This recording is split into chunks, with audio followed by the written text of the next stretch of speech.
আসসালামু আলাইকুম। আউটডোর এন্টিনাটা হচ্ছে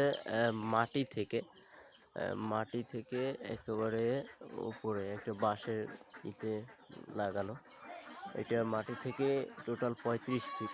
তো সেখান থেকে একটি কেবল আছে, বাকি উপর দুইটা রশি, এইটা রশি, আর এইটা হলো কেবল। ওইটা দিয়ে ঘরের ভিতরে গেছে, ঘরের ভিতরে ওই কেবলটা গেল, ওখান থেকে ঢুকেছে। কেবলটা আসার পর আউটডোর এন্টিনাটার কানেকশনটা এটা এখানে লাগালাম। তারপর ইনডোরে ইনডোর এন্টিনার কানেকশনটা এটা লাগাইলাম। আর এই পাওয়ার ইনপুটটা দিলাম। এটা একটা চার্জারের মাধ্যমে এটা পাওয়ার যায়।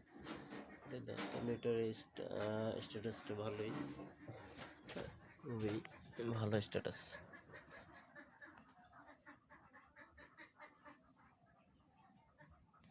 2G 3G 4G।